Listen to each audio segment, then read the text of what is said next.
Pourquoi la Vierge Marie s'est-elle rendue chez sa cousine Élisabeth et Zacharie dans le haut pays de Judée en toute hâte et pourtant à pied? C'est qu'elle venait de donner son fiat à l'ange Gabriel. Fiat entendu comme un de ces véhicules conçus par la firme italienne automobile de Turin. Trêve de plaisanterie, explorons un peu le fiat de la Vierge Marie. Fiat, qu'il me soit fait. André Frossard, très astucieusement, rapprochait ce fiat de la Vierge Marie du fiat lux au tout début de la Genèse, que la lumière soit, puisque le fiat de Marie met au monde celui qui est la lumière. Marie aurait pu dire à l'ange Gabriel « Je suis trop jeune, je ne suis pas digne » ou « Je ne suis pas à la hauteur » ou bien « Écoutez, cher archange, je suis déjà prise avec Joseph, ça va nous compliquer la vie » ou bien « Voyez donc Bethsabée, vous en serez contente, c'est une fille extraordinaire ». Non, elle pose une question. Comment cela se fera-t-il puisque je suis vierge? On peut entendre sa question de plusieurs façons.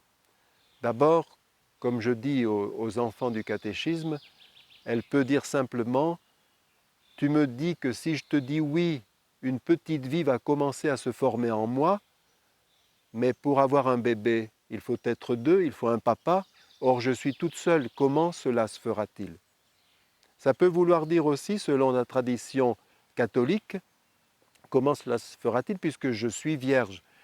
La Vierge Marie exprime un état, comme on dirait je suis non-fumeur, je suis célibataire d'appellation contrôlée, je suis consacré, alors comment cela se fera-t-il? Elle peut aussi dire je ne connais pas un homme qui puisse engendrer un tel enfant. Et puis, l'ange lui répond, l'Esprit Saint viendra sur toi et la puissance du Très-Haut te prendra sous son ombre. Marie connaît très bien les Écritures pour les entendre racontées par Anne et Joachim, ses parents, tous les soirs et souvent à la synagogue. Et cette petite parole de l'ange la reporte au tout début de la Genèse, quand on nous dit que quand Dieu créa le ciel et la terre était tohu-bohu, mais l'Esprit de Dieu couvait ces eaux primordiales. Et elle a pu se dire en une fraction de seconde, l'Esprit Saint a pu faire qu'à partir de la terre et de l'eau, la vie puisse venir sur la terre, il peut très bien faire qu'une personne puisse être conçue en moi sans l'intervention d'un homme. Le oui de Marie nous aide à comprendre que nos vies seront réussies à la mesure du oui que nous répondons à Dieu quand il nous sollicite. Alors, aux enfants du caté, je fais ce petit sketch. Maman a préparé les crêpes le matin et quand elle rentre du travail, elle prépare la béchamel parce qu'elle veut faire des crêpes au jambon et à la béchamel. Mais voilà que, alors que le beurre dans la casserole est fondu, qu'elle vient d'ajouter la farine, elle se rend compte qu'elle n'a pas assez de lait. Alors, elle dit simplement à Victor, son fils, qui est assis sur le canapé juste à côté, « Dis donc Victor, est-ce que tu peux aller me chercher s'il te plaît un tétrabrique de lait à la cave ?»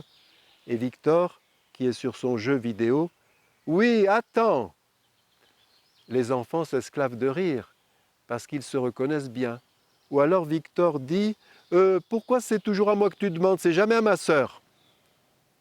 Ou bien « Oui, mais alors combien tu me donnes pour ça ?» Ou encore « Oui, ben c'est ça, j'y vais !» Et pas de bon cœur. Quelle est la qualité de notre oui? Marie est appelée l'Immaculée Conception. On l'a faite ainsi le 8 décembre. On l'a faite aussi le lendemain de la fête du Sacré-Cœur comme Marie Immaculée. Et ça me fait sourire parce qu'au Liban, il y a une congrégation de religieuses qui s'appelle les Sœurs des Saints Cœurs de Marie et de Jésus. Et certains les ont baptisées malicieusement les 5 o'clock sisters, les Sœurs des 5 heures. Oui, Marie est immaculée et pourtant, elle est le refuge des pécheurs. Et ça donne des témoignages comme celui-ci.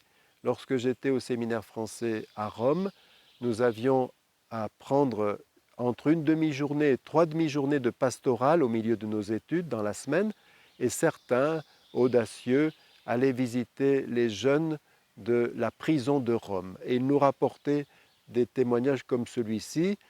Ces jeunes vivaient dans un univers plutôt glauque avec des images olé olé sur les murs de leurs cellules, mais quand il y avait une animation qui leur proposait de faire des tableaux ou de la peinture sur céramique ou autre, souvent ces jeunes représentaient la Vierge Marie. C'est quand on est le plus proche de Dieu qu'on est le plus proche des petits et des pécheurs. Un petit Cyprien disait « Je suis allé au sanctuaire de Beaurain et quand j'ai vu le cœur d'or de Marie, j'ai senti que mon cœur devenait comme une bougie qui s'élevait vers le ciel. » Et un autre a renchéri en disant « Moi j'ai dit merci Marie d'être comme une bougie qui ne fond jamais, tu remplis mon cœur de lumière et de tendresse. » Ce petit retrouvait l'intuition des pères de l'Église qui ont toujours vu dans le buisson ardent une préfiguration de la Vierge Marie qui apporte la lumière et le feu au monde.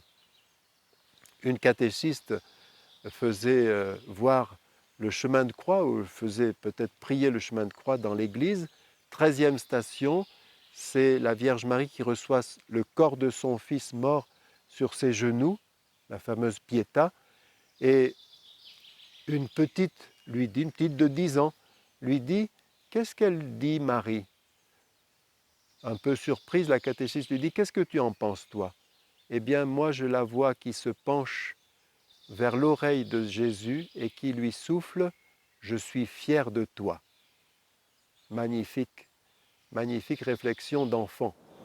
On entendra parler de plus en plus du Père Jérôme, un moine trappiste de l'abbaye de Céphon. 2 livres l'ont fait connaître, Car toujours dure longtemps et L'art d'être disciple. Quelque part, il dit qu'il ne faut pas prendre à la légère la salutation que l'on adresse à la Vierge Marie dans le « Je vous salue Marie ». Quand nous lui disons « Je vous salue Marie », il faut penser qu'elle quitte ses obligations, ses occupations célestes pour se tourner vers celui qui l'interpelle.